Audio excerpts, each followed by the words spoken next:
Chapter 463, Animals of the Future Part 8. 5 million years hence, the Amazon grasslands. We were trekking through a very thick grassland and it was blistering hot and dry. The grass was 6 feet tall and it was an amazing spectacle. Aline, this grass is really tall. Me, grunt, this grass is also on a very strange location. Lana, where is it at JD? Me, believe it or not Lana, this grassland was once the lush Amazon rainforest of Brazil. Everyone gasped. Lincoln, this whole grassland was once the Amazon? Lori, how did it literally go from a huge rainforest to a really tall and scorching hot grassland? Me, the Ice Age climate had some part to it. In a clearing I form a holographic orb and it showed the Earth. Me, here's the Amazon rainforest as it is in our time. In 5 million years the forests will be replaced by grasslands and the Amazon River will still be here. Ice Age climates are very dry and as a result the Amazon rainforest died out and was replaced by vast grasslands. Only parts of the Amazon River have any forest at all. But because the climate changed really fast, the forest died out very quickly. It only took a few thousand years for it to happen. A mere blink of an eye in the timescale of evolutionary terms. Lincoln, that is really strange. Lola, it sure is. We were at the Amazon rainforest in our time and it was a beautiful place. Lisa, indeed. It was a lush tropical environment teeming with all kinds of life. Lainey, it sure was. This is a major change for the Earth. Me, it is, but we don't know if this will happen or not. Nico, that's true. Me, are there any animals left here? Me, there are.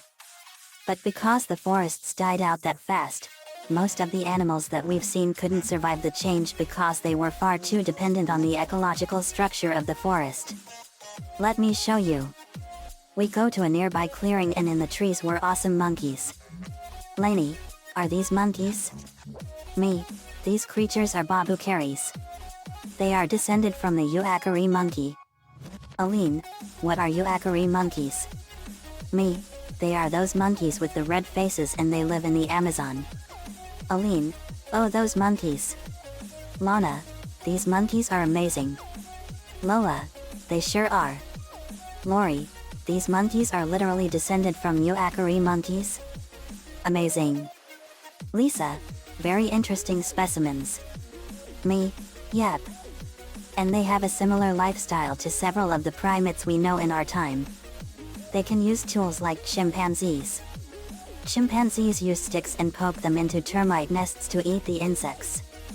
Very genius method. Babucaris form tightly woven baskets out of sticks and twigs that trap fish in them from the rivers that are still here. We saw the babucaris take a spherical basket made of sticks and twigs out of the water and a member of the troop was showing a youngster how it's done. Lincoln, that's really amazing. Lainey, I've always been very fascinated by the behaviors of monkeys and apes. Lisa, affirmative elder sister. The ways of primates have always been a very fascinating feat for all Homo sapiens. Lola, this is an interesting deal. Aline, it sure is. Ed, cool. Eddie, Double D would love learning about all of this. Lincoln, he sure would. Me, monkeys and apes have been a very important part of our evolutionary chain for millennia. We hear a screech and we went to check it out and we saw in the tall grass a group of giant birds with head crest feathers. Lola, look at the size of those birds. Lainey, these birds are huge. Lori, these are literally the tallest birds I've ever seen. Me, these are not just any birds guys. These birds are called carakillers and they are a descendant of the South American falcon, the caracara. We are walking by one up close and personal. Lisa, what a magnificent specimen. Aline, it's a big bird.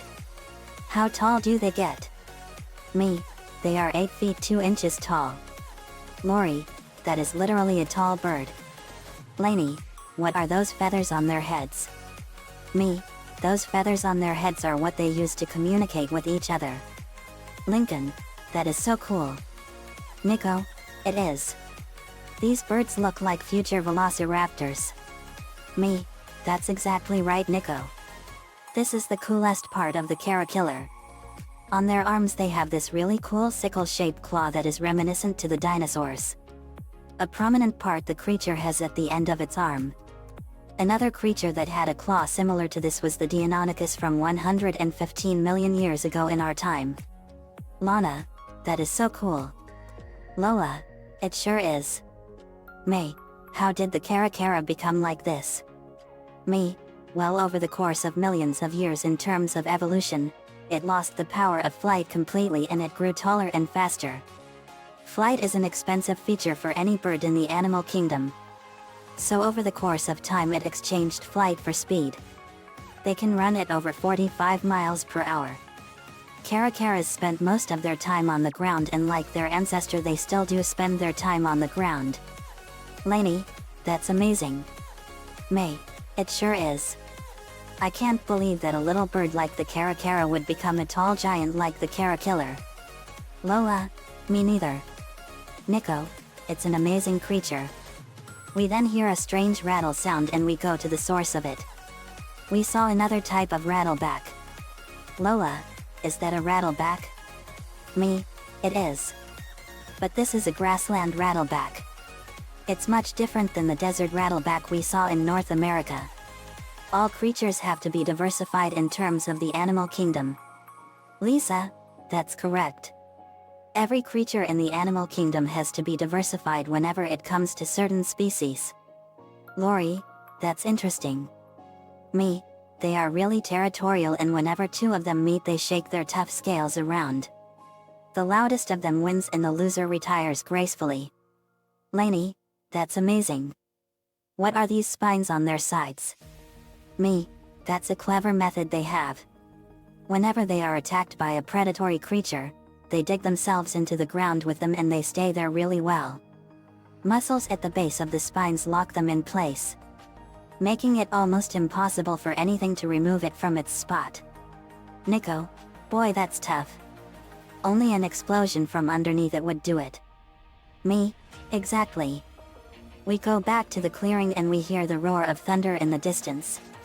Lincoln, was that thunder? Me, it was. Look out there. We saw a nasty thunderstorm building out in the distance. Lightning was striking powerfully.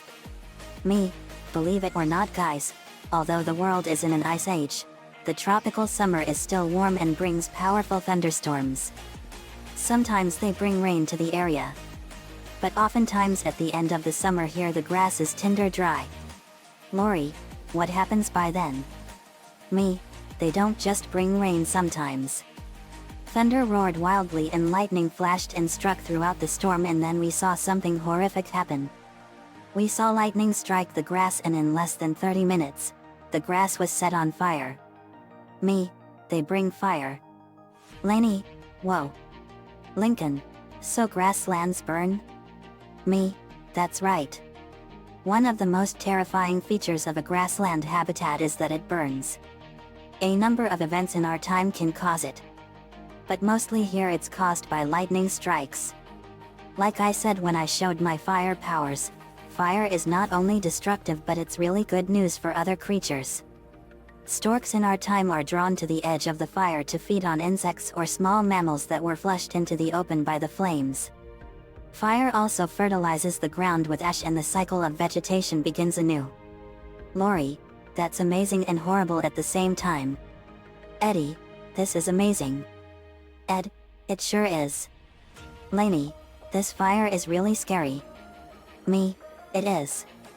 We stood and watched as a huge billowing wall of smoke was going into the sky, and we saw the flames spread across the land at a fast pace. In less than 4 hours, we saw the flames torch 2,000 acres. Lincoln, these fires spread very fast here. Me, oh yeah. We then went to our next destination. Continues in part 9.